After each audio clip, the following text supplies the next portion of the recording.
lined up, and I have to keep pushing them back because he's got stuff going on. Yeah. Yeah, it's understandable, man. It's, you know, I mean, I appreciate you guys coming on here. We never, you know, we have no expectations other than just having good people Hello. on here. What up, man? What's up, bro? And it is a lot, like Eric, like it's a lot. Like when we started, it was probably a year and a half ago. We weren't ready to quite start and fully commit.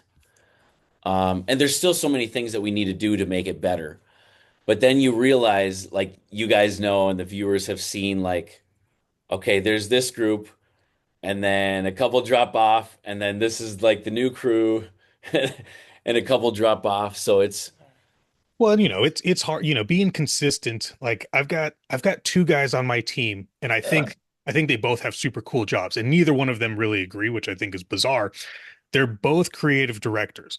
One guy used to work for Nike, so all the commercials, the print, the video, everything that you saw, he did it with the team. wow. And I had asked him, I was like, I'd like for you to come on my podcast and talk about the struggles of needing to be creative on demand, but then also essentially babysitting other creative people. Because some days you wake up and you're just not feeling all that creative, but you have a deadline and now you need to be creative. That's a different kind of stress. Oh Hmm. yeah. Yeah. Yeah. And it's tough. It's like, all of us watch other podcasts, and like, yeah, obviously some of them are being monetized. I don't know if they're splitting up the payments. I don't know how that works, but it's like it is a commitment, so it's like it's always nice when we get you guys on because we know it's um you ask so many people like Eric, and I get it. Like, hey, you're not getting paid. I don't have I totally get that you can't come on. Yeah. Yeah. Well, yeah. And it's one of those things. And some people are really boring. And or they might be a good friend in the gym or whatnot, but they get in front of the microphone and they're just like, I like cake. And you're like, oh God, why did we have you on? Something just happens. Yeah. Yeah. Yeah. Well, it's good to be back, gentlemen. We are again, Crushing Limits Unleashed podcast. We got coaches Eric, Coach Nate, IFBB Pro, Christy Domenico. What's going on today, fellas? Not much. What's up, guys? It's been a while. None. Yeah. Oh, Yeah, it's been a bit, man. It's good to have you on. Looking great, man. Remind me remind the viewers, what show are you doing? I know we had talked about a potential second show this year. Well, I basically did end up deciding to just shut it down for the year.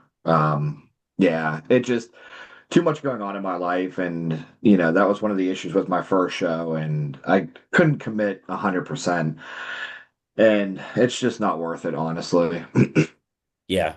So back into the off season we go. Yeah. Hey, it's never a wrong decision, man. It's, you obviously know best. mhm. Yeah.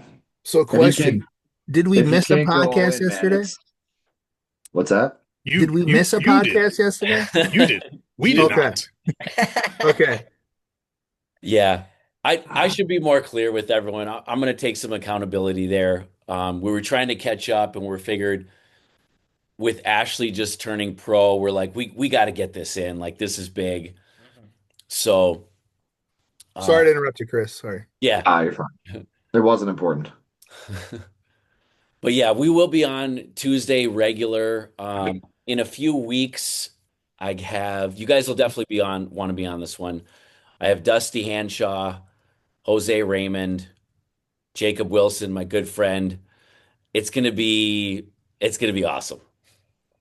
I have learned so many fun recipes from Dusty. Do you remember those cooking series he used to do? Oh yeah, Yeah.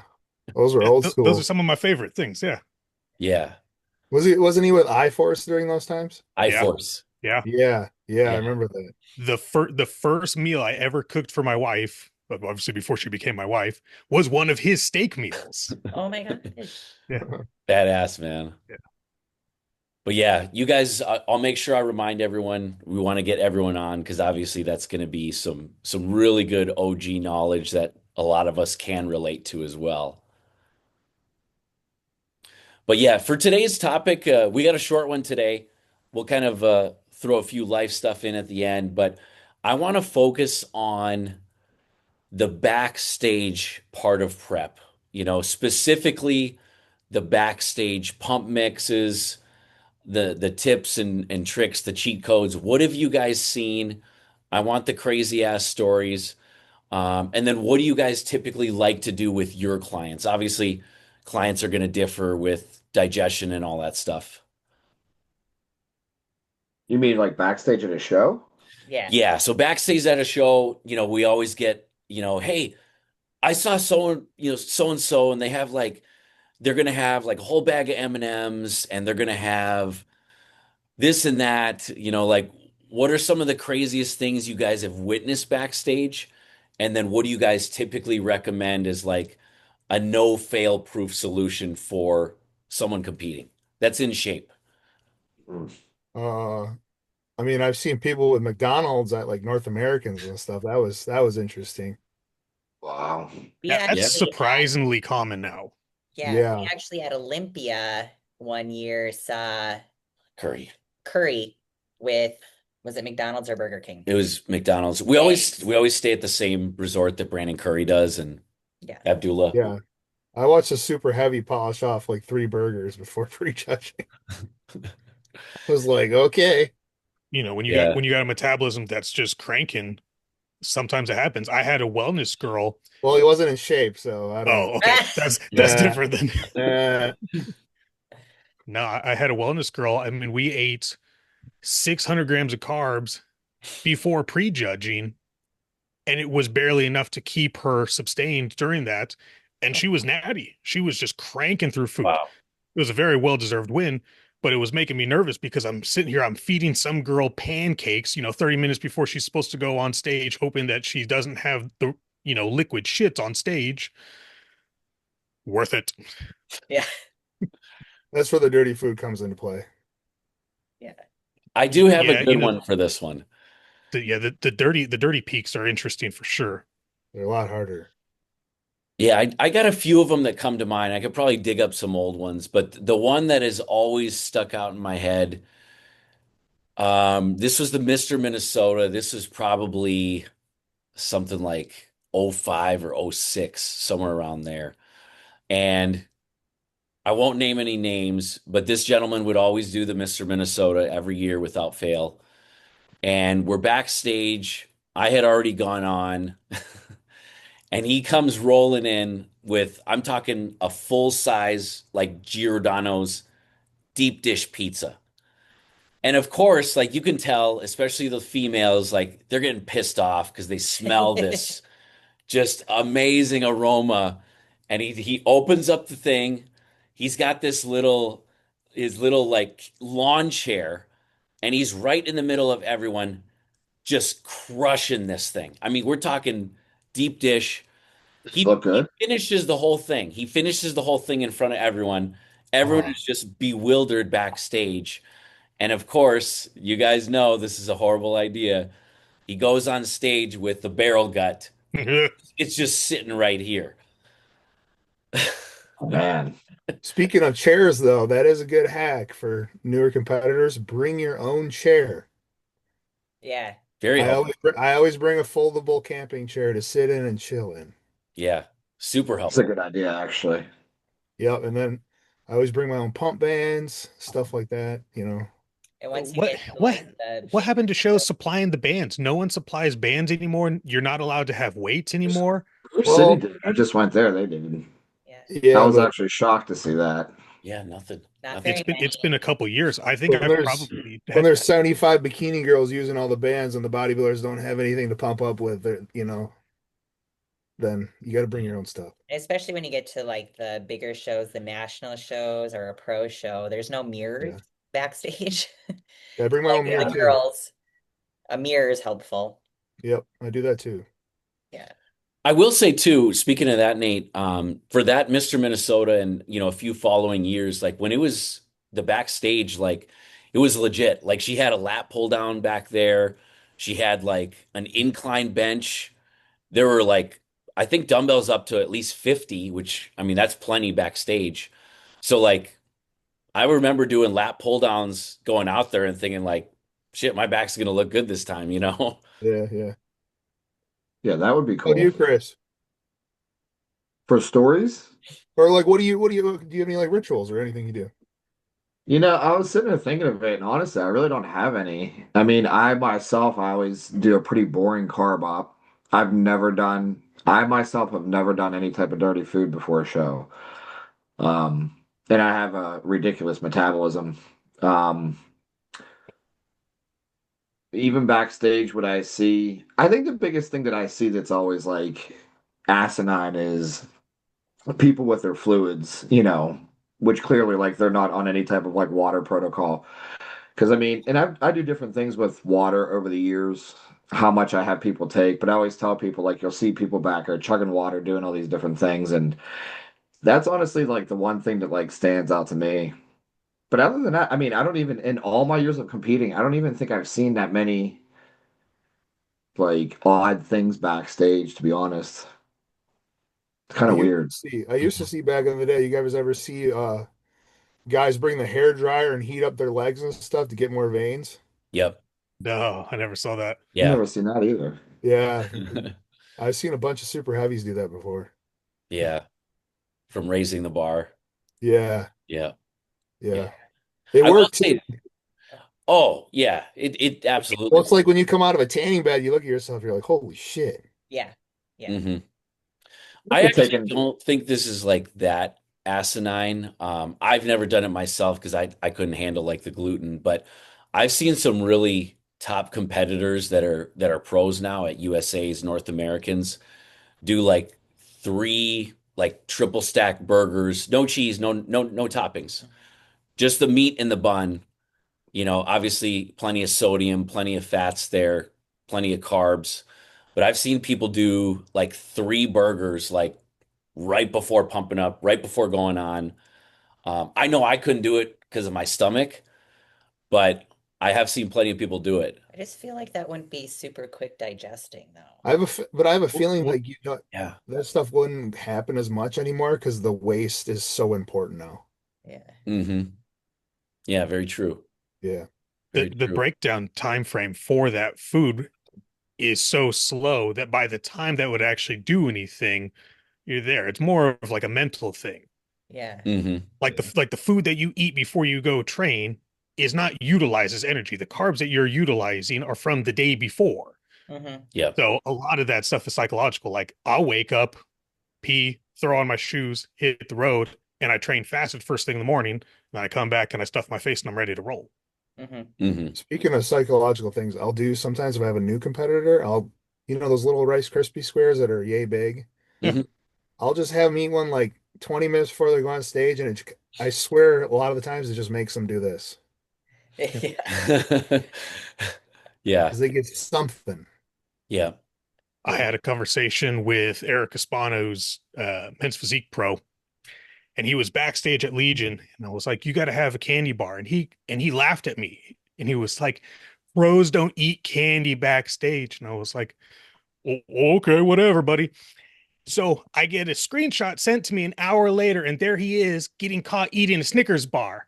I was like, "I told you," and then he won Legion. It's like, I'll take my 10% now. I I have done the candy bars. I've done that. Yeah, Candy, the I've seen Snickers, that. Skittles, M&Ms. I do that. And I Yeah. do honestly tell clients to have that on hand because push comes to shove, it's good to have something like M&M, Skittles, or something on hand. Mm-hmm. When I go to shows, I call it my oh shit bag. It has everything that you need in just in case something happens, and it's the same thing for every single show. And if I can't make it, I tell people this is what I would like you to bring. I want a full sleeve of rice cakes. I want two full size Rice Krispie treats. I need some peanut butter. I need some honey. I need a regular Gatorade and some water. That is every show. That's my in my oh shit bag. Hmm. Mm-hmm. Makes sense. Good stuff.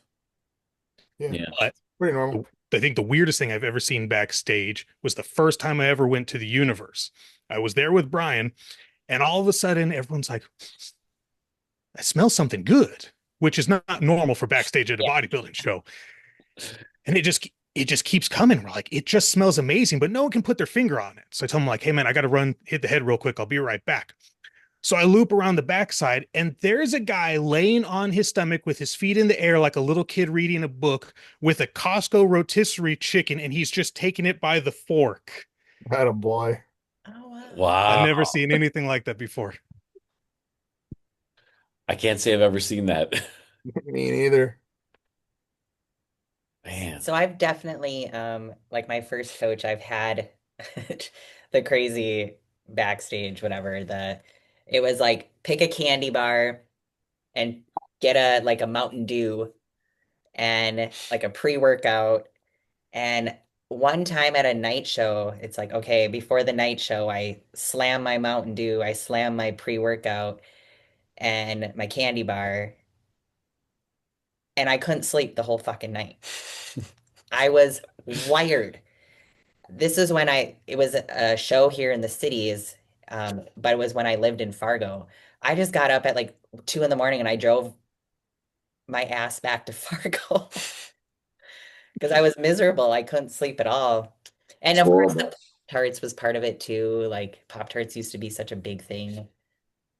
Yeah, they did. Yeah. But The now, pre-workout before people get on stage, that seems to be making a really big surge as a trend. That's an interesting one.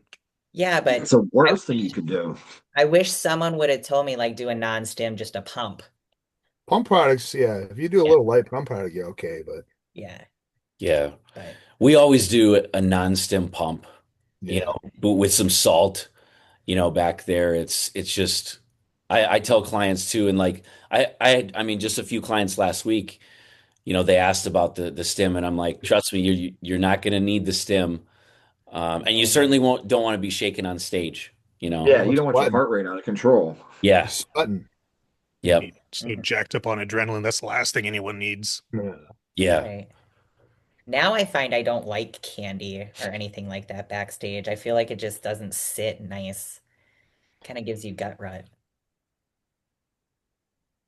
Well, if you've peaked correctly and you have an adequate amount of food, you don't need to be one of these people that's pumping up for an hour and a half straight. I sit there and I watch people. I'm like, you're going to start sweating. Your tan's going to start running. You're going to burn through all your glycogen. You're going to be flat on stage. Yep. Go take a nap. Go chill out. Yeah.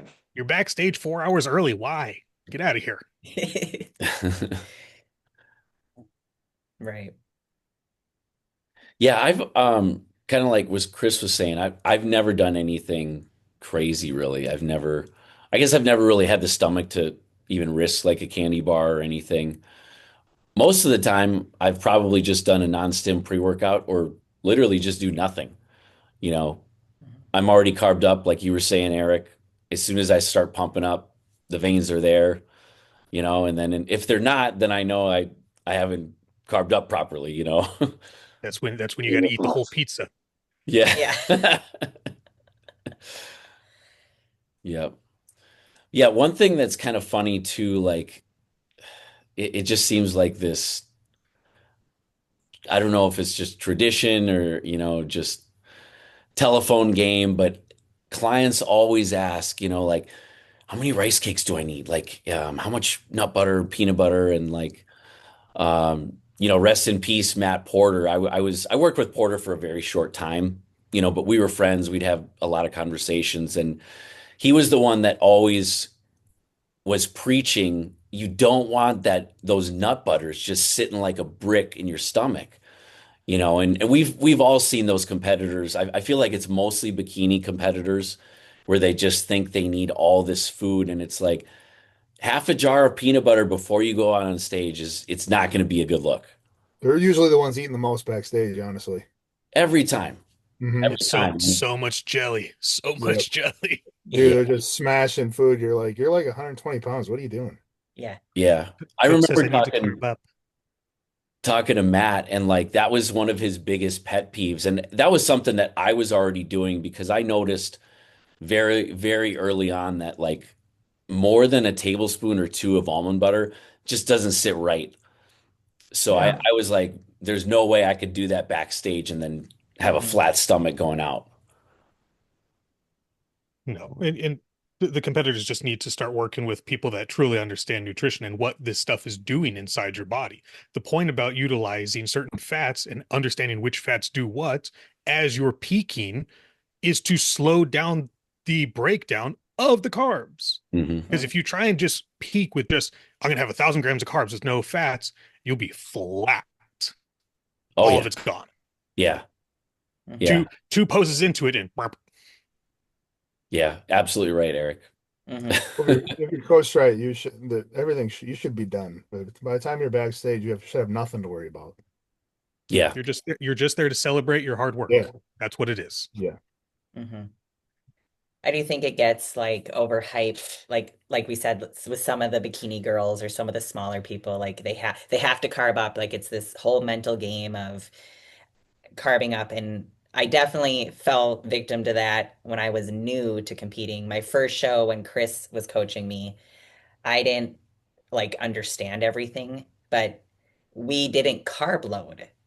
And so I was watching everyone with their rice cakes and honey and jelly and cookies and everything backstage, their candy. And I was like, what's wrong with me?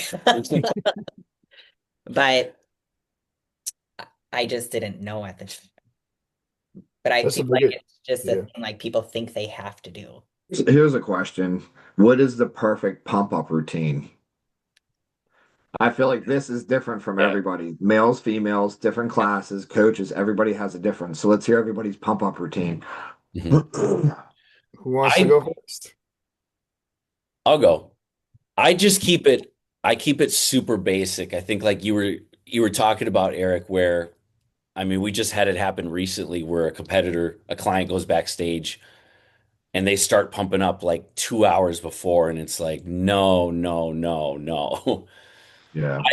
I personally have always had the best success literally when they're like, all right, light heavies, get in line, and I'm like, okay, it's go time. And Bingo. I start. Same. It's not, I don't even think I do 5 minutes of upper Nope. body. It's just I'll do so shoulders, I'll do a little bent rows, a little bit of arms, some chest push-ups against the wall. And by the time I go up those stairs, like my chest is just blowing up. There's veins everywhere. And I'm like, I'm good to go. And then it's time to battle. So that's what I I'll do. even I'll even do just the round of posing. And that's it. That That's what too. I do. Yeah. That's what I do. If you're peaked right, you do a round of posing, it's like full pump. Yeah. Totally. Usually, like when they call us to get like glued and glazed, I'll do my little pump mix quick. Um, and then I'll get glued and glazed, and then they line us up, and then that's when I pump up right before stage. That's my time frame too, is Yeah. listen to the expediter, whatever Yep. the group is, get glazed. Perfect. That's our time frame. So my people, we own a supplement company and it's a chewable pre-workout, and the active ingredient is beetroot extract. And so Mhm. you take that because it just breaks down instantly. Because if you overpump, you won't see the deep lines in the muscle. And people Mhm. do that all the time. They're like, my quads are so pumped. I'm like, cool, it just looks like a sausage now. Yeah. Yep. Sausage with veins. Eric, I will say I absolutely love that pre. I love it.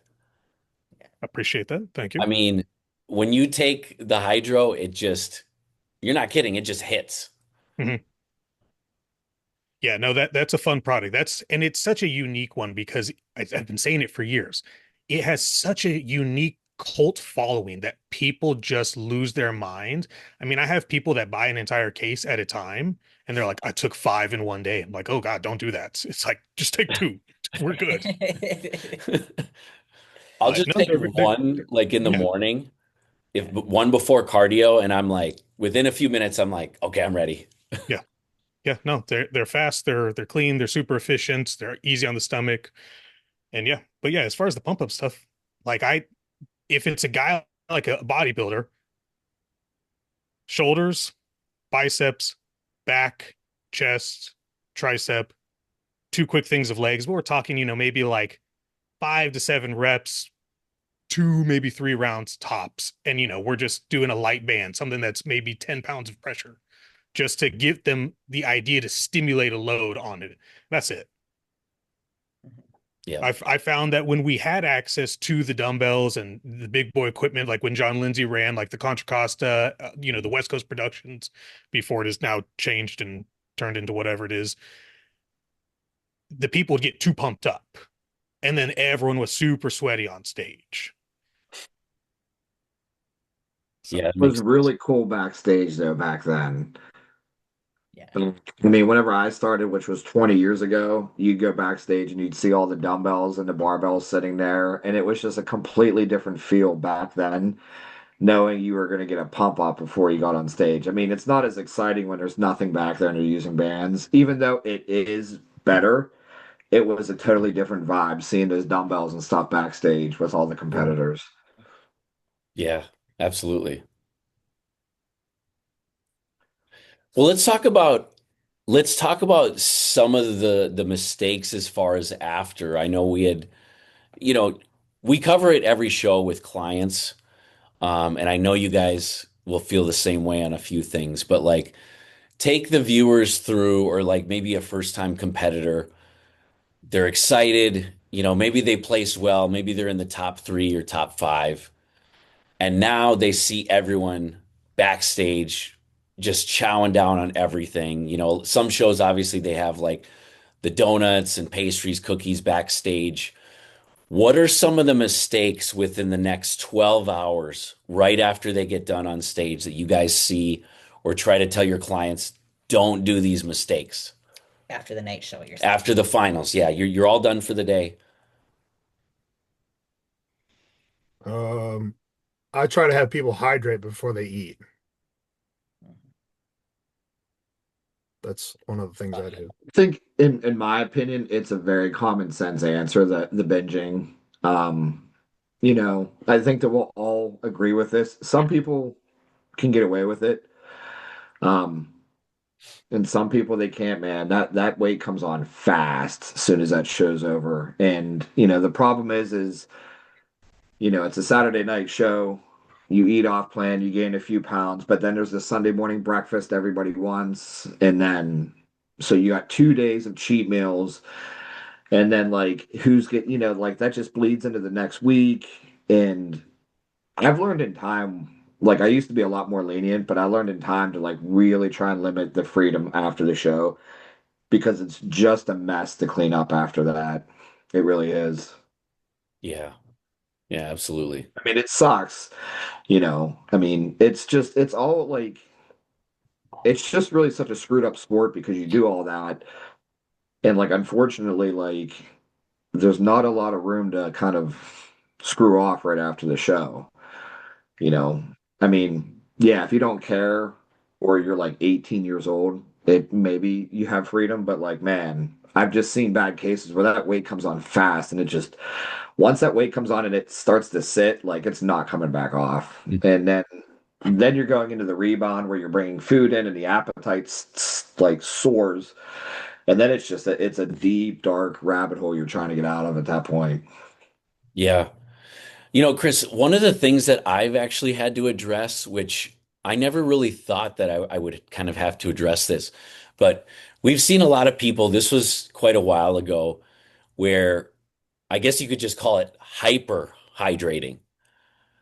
Mm. And of course, like you were talking To about the show? after the show. And then it's like, okay, now we're talking about holding a tremendous amount of water after, before we even introduce the food.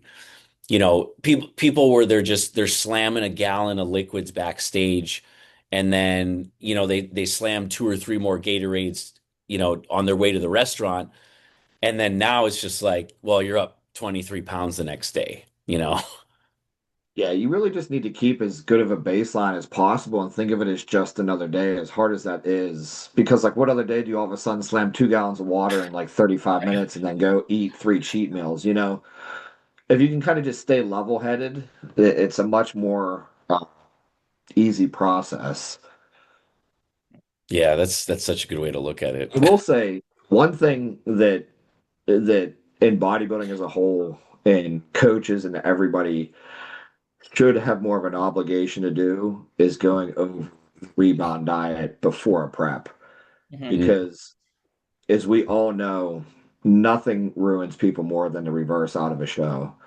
Um, I, if you do it right, man, that hunger comes on and it's 1,000 times harder than that prep hunger. Oh, absolutely. And we always try to warn people, before the show, like, hey, the reverse is really important and you need to have a mental game plan going into it because it's harder than prep. It's really like you got it. That's really what's screwed up because like if you do a 16-week prep, like you're really looking at like another 8 to 12 weeks after where you have to be in a really prep mindset. Um, or else like man, it's not fun. It's not a good spot to be in. It's Mhm. always scary when someone's like, I think I'm just going to reverse myself. It's a disaster. That is such a disaster. It It never happens all the works. time. It happens all No. the time. Yeah. They'll quit as soon as the show's over. They don't want to pay for coaching for a couple more months for whatever reason. And it's just like, man, well, there's two sides to that. One, that's where you're going to make your most progress, even if that's not your main goal. Like you're setting your entire off season up at that point. So like the future of your competing is so heavily dependent. But two, just the short term, like getting back to a baseline is so incredibly important, and you just really like don't understand the whole process. I mean, I hate to say I if when it happens with me, I take blame because like I as a coach, I'm like, man, I just failed here not to properly explain how important this was. Like, you know what I mean? Because I don't know, like somehow I did not get that message across, and you know, Well, what can you? we've had a few people, no matter how you explain it, they're just their mind is set that show's done, I'm done, and you're kind of just left there like, well, what do I do? Like, like you feel bad. Like I feel bad because I know what can happen. And like for me, I work with females primarily, and I'm just like, man, the havoc that can happen post show for a female if they just don't do it right. Here's a question for you. So, as coaches, what are your thoughts on when you have a client and you peak them properly? You go through the peak week properly, and like you're checking in, however you do it, multiple times a day. Everything's so advanced, and then it's done. They do good, they look good, or whatever, and then they're kind of just like, "See you later." How do you? Here's let's have this be the conversation. How do you not build resentment as a coach after you did so much for somebody? And then they just like literally toss you aside as soon as that's done. And the majority of the times they look their best ever, they won. Yeah. I kind of just expect it. You can sense it Yeah. during the prep who's gonna follow and who's not after show. Yeah. Yeah. Spot on, Chris. It And just happened last week. Yeah. and I even have It like a happens all the rebound time. email that I send everyone like during prep, like multiple times I'll send it to them and like Is have it? them acknowledge that they got it, and it still doesn't work. It's the email? Would you say? I have like a rebound email, like of this big Oh. list of do's and don'ts, and like I make sure they acknowledge it and I say that they acknowledge it, put it in their folder just in case. Yeah, I think it's more or less the idea, like this goes with Chris, we talked about this before, but it's more or less the idea when you're so damn good at your job and you give somebody such VIP treatment and that you take them through that whole thing, and then it's like, oh, you get like an emoji thumbs up or whatever, or like, you know what I mean? Like it's just kind of like you feel very whorish at that point. Let's be real. That Well, is that you is can so spot on. you Yeah. can tell too because their check-ins get less and less communicative by the week. Yeah. Yeah. Yeah. Yeah, it's tough. Because like Chris said, like this just happened last week and we debated back and forth. I'm like, do I just send a reverse out of like my peace of mind? Or, No. this person is telling me like, no, I'm doing it myself. Like, am I like, okay, good luck? Like, I do. I had a lady who who thought, the grass was greener on the other side. And I said, here's the reverse, here's the structure that I would expect for you to do and whatnot, followed by, I got it. I'm like, oh, okay. Well, 3 days later, and 20 plus pounds heavier on a girl who's 4'10" shows me otherwise. You don't got it. Well, yeah, so like you took time out of your day and, out of the kindness of your heart to do that for her, and she kind of just shit on it. Yeah. Like that's where it's like the debate, because then it's like now it feels even more personal. Yeah. You know what And it it's comes down to? A lot of that comes down to um, there's a double-edged sword with a lot of it. Is it comes down to a lot of people never had a bad coach. Okay, so if they work with you, you give them this VIP treatment. It's like sometimes I take people through preps and I'm feeding them cheat meals every week. They're doing no cardio or they're doing very minimal cardio. They look their all-time best and then they're just like, thanks. And I'm just like, you do realize how impressive that was what I just did with you, right? You Yeah. know what I mean? And the problem with that is they haven't choked under a coach yet that starved them and buried them under cardio and wouldn't respond to their texts or any of that. So like that's how, you know, until you've had it bad, you don't know what it's like to have it good with a lot of those people. Hmm. Just like they haven't or the rebound part, like until you've really kind of got crushed under a rebound or experienced it, some people just got to learn the hard way. It's unfortunate, but Hmm. real quick. I want to circle back on that rebound issue. I have two recommendations, and I tell people, I'm like, I give you recommendations. They're not absolutes. If you choose to do them, great. I hope that you do, and here's why. And if not, you kind of fucked yourself. One, no dairy. Two, I recommend one particular product. It's called Okra Pepsin. It's made by Standard Process. There's other companies that make it, but I like that particular formula very well. It prevents any kind of bloat from happening, and it makes every bit of nutrition that you eat in a very easy to digest form for the body. So when it's very sensitive and insulin sensitive, you're actually able to utilize that food. Doesn't matter what it is. It's very, very impressive. So people that go out for date nights, they're going to eat something a little bit funky, take it beforehand, no qualms. So those are my two automatic go-tos. And then obviously then there's, water restrictions and whatnot. If someone did a diuretic and what type of diuretic they did, that's a different conversation. Hmm. Yeah, that's super helpful, Eric. Does anyone here use loop diuretics? No. I had one guy who was so adamant about, he was like, I only use Lasix. And I was like, why? And he was like, that's what I've used from day one. He was like, Diazide doesn't work for me. And I was like, what do you mean Diazide doesn't work for you? That's not a he's thing. I That's was like, impossible. clearly you is not in shape, is what I heard. And I said, you know what? I have enough knowledge. I can still peak you doing this, but we're going to do it my way, and we're going to do a very minuscule amount to do it. I don't enjoy doing stuff like that. It strips so much shit out of the body. It is a dramatically different look when you take a loop diuretic versus even just not a diazide, but a thiazide. We're talking two completely different looks. And there's a huge difference between water manipulation and water pool. I would much rather just kind of tweak it right at the end for water manipulation than deal with a water pool where I'm praying to every god I can think of that this diuretic is going to do everything that I need it to do. I don't like relying on that. Because then, what if, they took a pre-workout at 9 o'clock at night and then they didn't sleep. So now they're holding on stress water too. Now they just dehydrated the muscle and they look bloated. I'm like, fuck, complete opposite of what you want. Hmm. I do know one coach, and he's a really good coach. I don't have anything bad to say about him, but that is his preferred method for water pools for his athletes. And he's got good athletes, not saying anything about it, but it's definitely concerning because there are better and safer things to use. No kidding, man.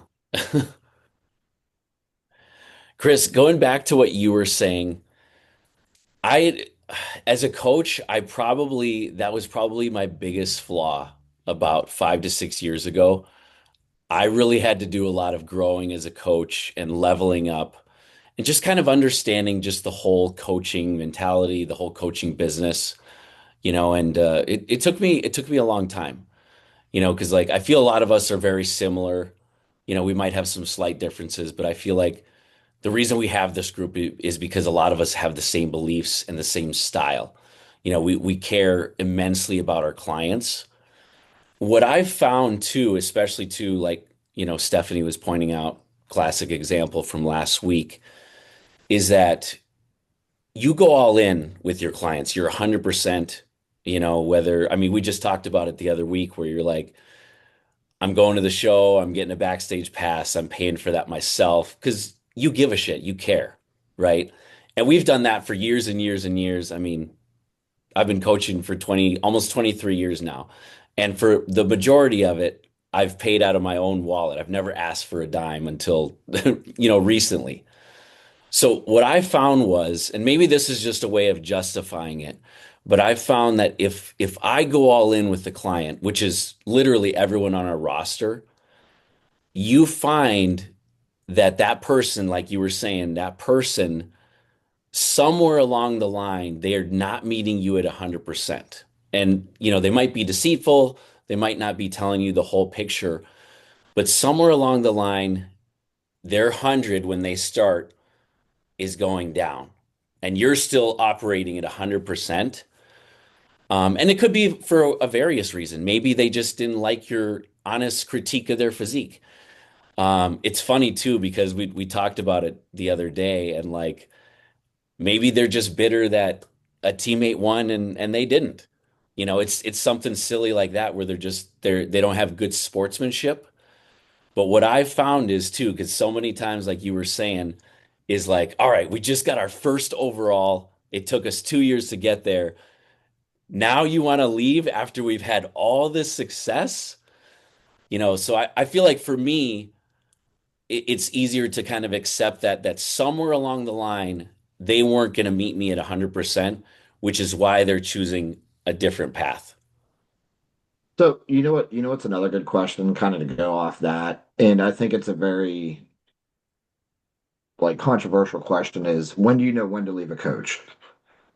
You know what I mean? Because it can be, and I think because it's something we talk about a lot of times, like if you have a coach and you win, do you really have reason to leave that coach? You know what I mean? Now, obviously, if the coach is a shitbag and, you won regardless, but I see it a lot where, client signs up with coach, essentially everything goes well and the client wins.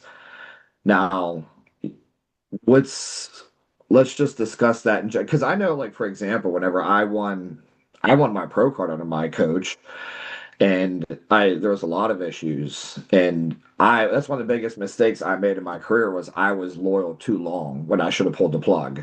Mhm. You know what I mean? And for reasons like my diet never changed, protocols never changed, and it didn't matter for me, but like I should have seen the writing on the wall. So it's like I what's just everyone's thoughts in general on like knowing when they've kind of tapped out their coach, regardless of successes and that type of thing. Great question. I I see this all the time, and it's so wild because I see so many coaches that don't work with the athletes. There's so much of it that it is my way or the highway. If you're a good coach, you should be adapting with that athlete. If my athlete comes 100%. to me and says, "Hey, I've noticed X, Y, and Z," I'm not going to disregard that and be like, "Cool story, bro. Get back to the plan." I'm going to hear that, look at the notes. I probably am going to make an adjustment for it. One, that's being a coach. There's a big difference between being a coach and being a trainer. Don't get them confused. And I see this all the time. You talked about like the diet never changing. There, this is a huge issue, especially amongst the national level competitors as well as the pro level competitors. You're getting people, that are just like, here's your meal plan. Here's this, astronomical drug protocol that's very well detailed and put out. I'll talk to you in a month. Yep. Oh, okay. Well, then what happens then? Like, when do you adjust the diet? Well, we don't adjust the diet until they stop making progress. A coach told me that word for word. And I said, if they stop making progress, it's too late. You have to be in front of the curve. And if you've got a coach that you're paying an arm and a leg for, and they're like, cool, email me in a week with whatever your issues, and I'll get back to you in 3 to 5 days, that person probably doesn't have the best interest in heart. If you come to them with a That's real concern, you got to be able to adapt. in my we Chris, we talked about this in podcast a long time ago. That's in my opinion one of the biggest mistakes people make. I think there's a lot of types of coaches. We'll say good coaches. We'll just say like there's a down to earth coach that would do all of those things that can explain. If you can't have conversations with your coach, if you can't have dialogue, if you can't ask this. Now, I'm not saying every single week, every single thing you do needs to be explained, but if it's like, okay, like I'm pulling cardio or I'm pulling your refeeds, if you can't have those dialogues, and I still think one of the most asinine things ever is the response time. And I hear this all the time from people that like pay these coaches and they're waiting for days to get a response. Like that coach honestly should be fired right there. I think that's the biggest Yes. joke that if you can't respond, if you don't have boundaries, if it like it needs to be set from the beginning. This is when you check in, then this is when I respond. Maybe it's 12 hours or 24, whatever. But like if there's no boundary of a response time and you're going 2, 3 days, fire the coach, literally. Like because that coach does not care. And then I think it's another thing, like you were just saying, is these people that with these big coaches, you know, which half of these coaches now are just chat GPT like regurgitation, that are creating these plans, handing them their plans, and then you're getting a check-in every so often. And, it's not there's no dialogue. There's like you're literally getting what's it called? I forget what the word is. I'm having a brain fart. But when you're getting just like the same cutout routine Cookie with cutter. no real coaching, you're just paying for the name. Now, and with a lot of those coaches, at one point in time, they probably were good coaches. Okay, and they probably did the grinding, but at some point in time with a lot of people, it just turns into money and it just turns into about making a money making machine with like coaching. And that's where like a lot of people get caught up where they'll go to these coaches, here's your plan, check in 2 weeks. There's no adaptability, there's no conversations. And people think that's normal, but like it's not. Mm. And that's not what you should be paying for. It's definitely not normal. It's unfortunately common, but it's not Yeah. normal. Now it is real bad. Yeah. I mean, I got a call at like 1 o'clock in the morning one time from one of my athletes, and his wife had paid big name person. That person went on vacation and said email only conversation, left them completely hanging, didn't hear anything from them from 10 days, got to the show in Florida, didn't know what to eat, didn't know what to do with water, didn't give him any guideline, couldn't get a hold of him. So then I'm getting the phone call, hey, we can't get a hold of so and so. What do we do? The show is in 12 hours. That's not acceptable. It's not. No. Mhm. It's ridiculous.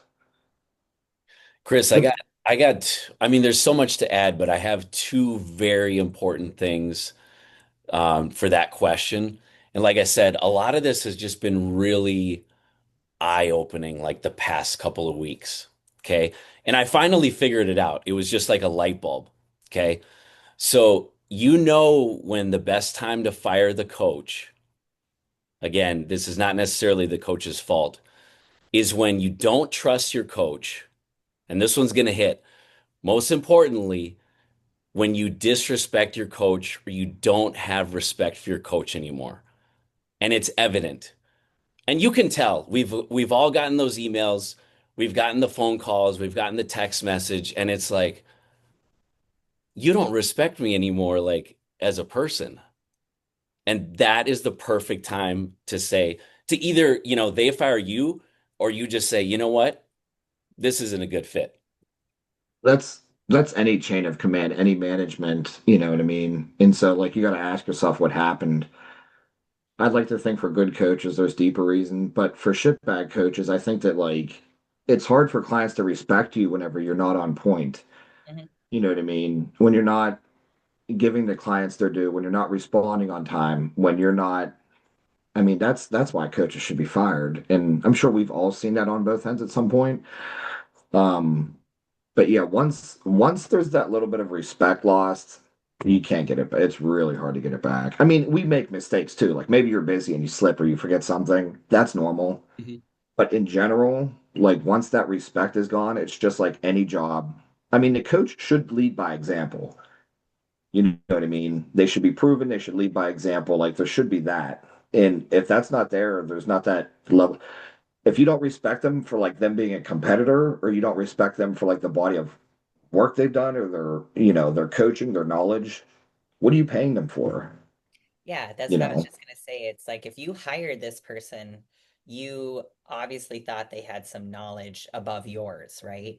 So, and I think that's where, like suddenly all of a sudden a client is like telling you, no, I heard this, and they start doing something different and like they're kind of almost talking back in a way instead of asking questions.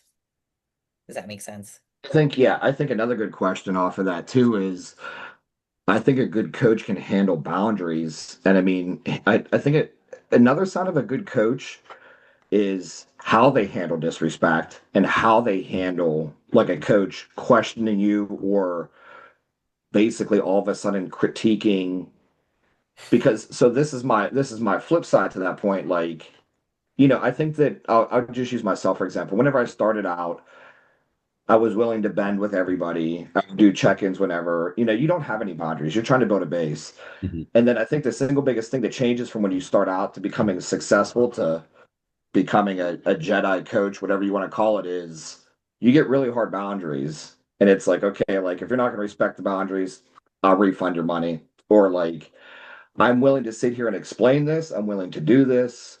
But like, there is a chain of respect that needs to exist, chain of command, level of respect that needs to exist here for this to work. There's a reason why there's generals and there's soldiers. Like that all has to exist, and it requires each side to be 100. Like the client has to do their job, and the coach has to do their job. The coach has to be good. Mhm. Yeah, it's funny too, because like, you were saying, Chris, like at the workplace, like maybe someone got promoted and they had more credentials, they had more experience than you did. They're going to be bitter at the job. They're going to start looking for other jobs, or in our case, other coaches, right? But it's like, I think the frustrating thing as a coach is like, okay, clearly we see there's some type of disrespect here, but where did we lose it? Like, where did we go wrong? That maybe it is my fault. Like maybe it was, and a lot of times, at least in this industry, you never really find out. Most of the times, like we've talked about, Off from another client that they told. yeah, Yeah, or it's something as simple as were questioning something, but instead of asking a question, they just sat and stewed with it. So, like Eric, you were saying, like the dialogues are really important between a coach and client and that adaptability.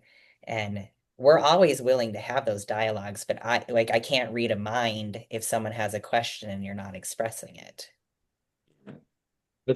I think that is the single biggest thing that is most important and causes the most issues when clients don't speak up.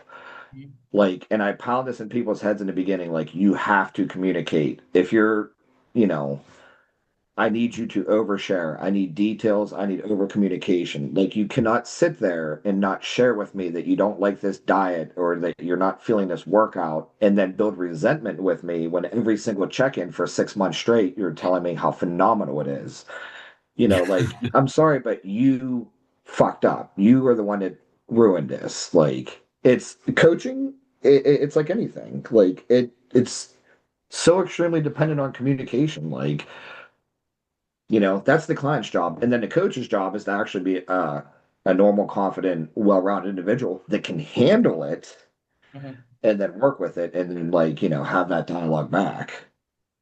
Yeah, Yeah. there's no such thing as oversharing. And I tell people that all the time. I'm like, tell me about the poop. I want to hear about it Yeah. because it's going to give me more information than you think it is. Just being like, oh, I had deer poop today. Great. Let's figure out why. Yeah, for I mean, sure. well, I was going to say lost. I no longer have two particular individuals on my team because I'm a less is more person when it comes to the drugs. And both of them, they didn't know each other. They were completely different parts of the world. And they were like, but I want to take more stuff. Like, but you don't need more stuff. I'm like, both of these people had horrendous blood work. Took me months to get them healthy. And they're like, I want more. I'm like, no. And so one girl, she took off and someone sent me a recent picture of her. Like, what happened to this girl? She looks like a man now. It's like, she wanted more drugs. Clearly, she took them. You got him. Yep. And now she sounds like me. Going back to what Chris was saying, I'll give a shout out here. Shout out to Marina on our team. So we've been working together it's been about we're probably coming up on 3.5 years. And like she's a client, like you were talking about, Chris, just open communication where I've had to be very direct with whether it's boundaries or just very direct is like, hey, we are not operating how we should be operating, but this is how we need to operate. You're doing good here, you're doing great here. Your posing is phenomenal, this stuff, but we are not operating even close to where we need to be operating here. And a lot of times, you guys know, people can't handle the truth. They can't handle any constructive criticism. And she's not only has she handled the constructive feedback, which has been a lot, in 3.5 years, but the respect has always been there. Mhm. And I think that's huge because it just shows that, like an athlete just wants to get better. They're willing to accept the feedback and make those adjustments.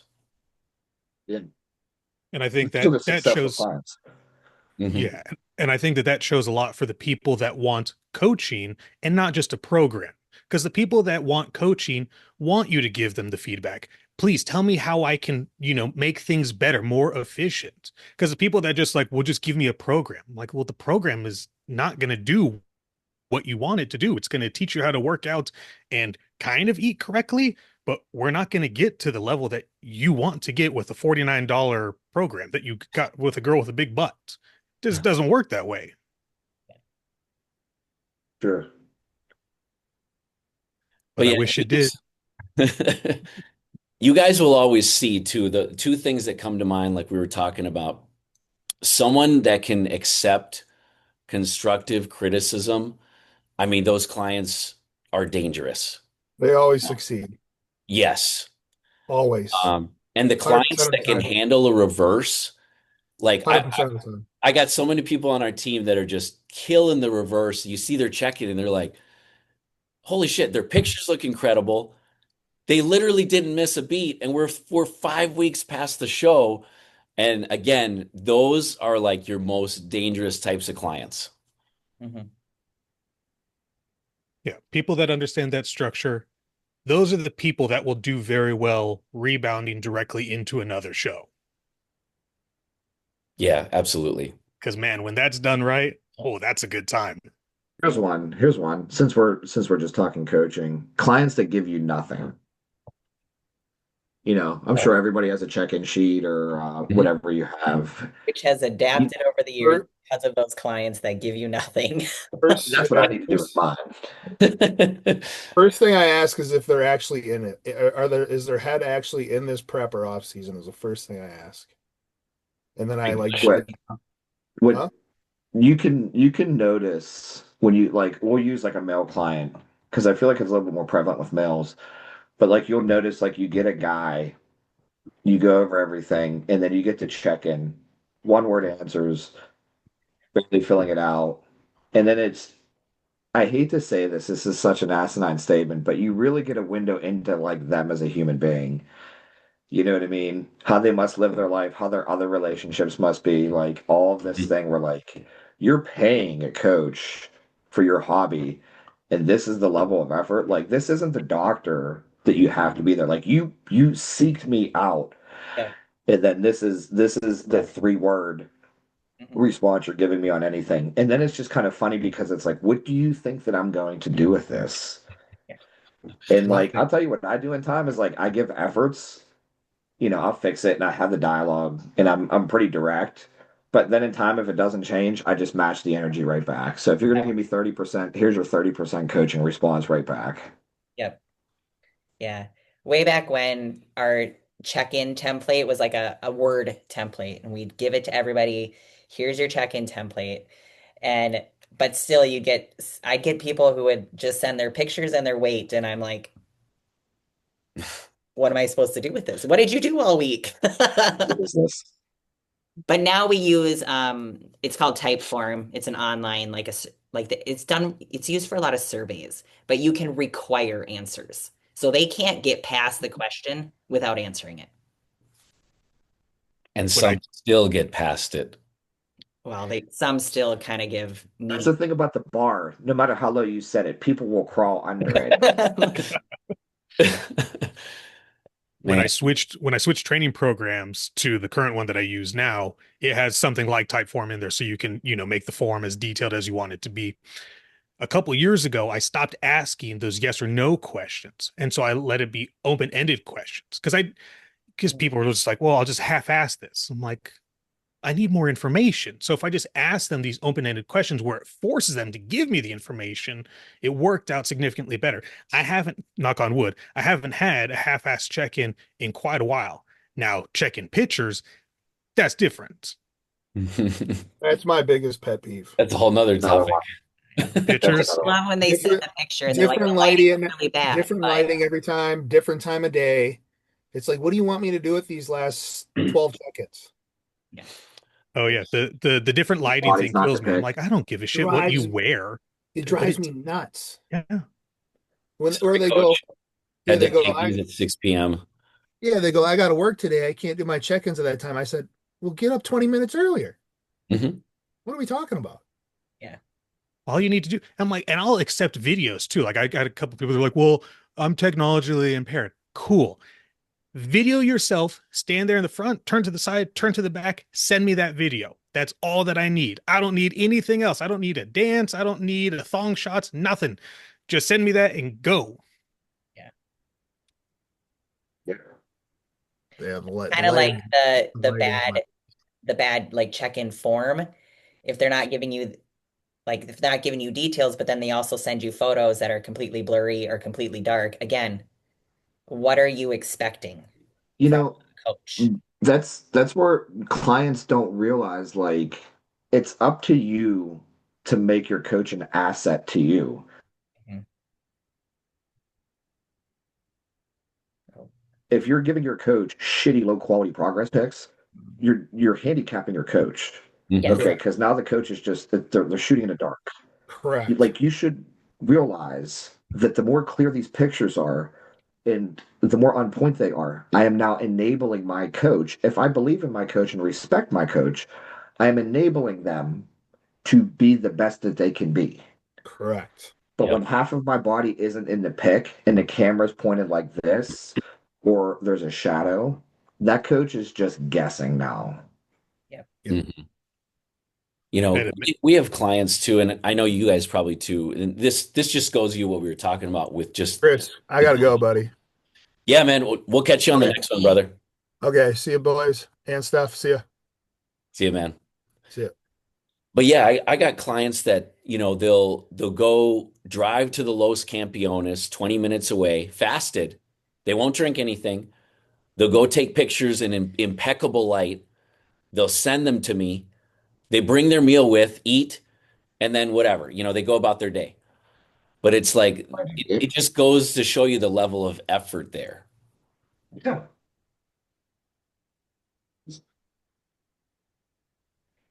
it was just another thing. I had a men's physique guy, and he would send me progress pictures for months. It took him. He was like, "Well, I don't have anyone take my pictures." They would always be from the waist up. And I'm like, what are we doing? He was like, well, I'm wearing board shorts. Like, you don't need to see my legs. Like, what a interesting thought process. Yep. Man, yeah.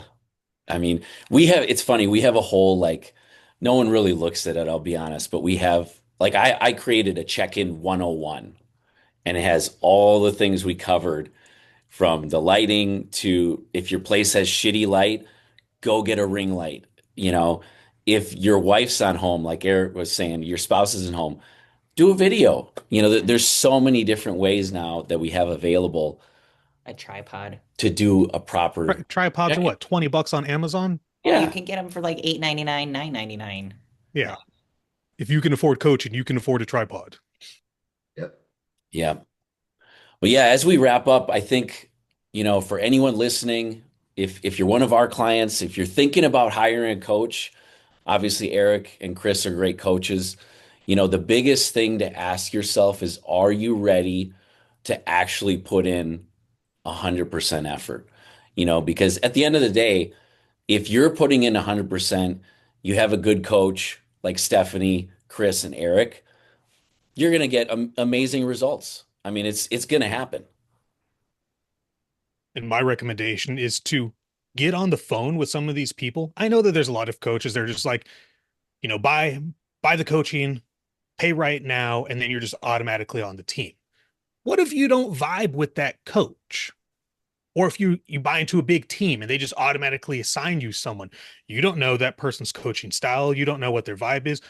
Are they going to give you straight to the point answers? Are they going to tiptoe around and, be gentle towards your feelings? Do they have a sense of humor? Some people are boring as shit. I wouldn't want to check in with someone who's boring, who's monotone all the time. I want someone to talk some shit with me. Mhm. Yep. I agree with that. Yeah. Yeah.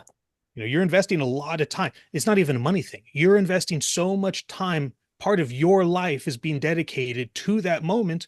You want to share that moment with someone, one, who cares, and two, who's going to truly be in your corner. Yes. Are they Absolutely. emotionally invested? I mean, like, I know all three of, or all four of us, we've all spent our own money to go to a show, to get the backstage passes to be there because we care. Mhm. Mhm. Yeah. Absolutely. Yeah. Well, this has been a great one, gentlemen. I can't wait for the next one. For Thanks. sure. Thanks, Yeah. guys. Yeah. We'll see you guys next time. We'll see ya. Adios.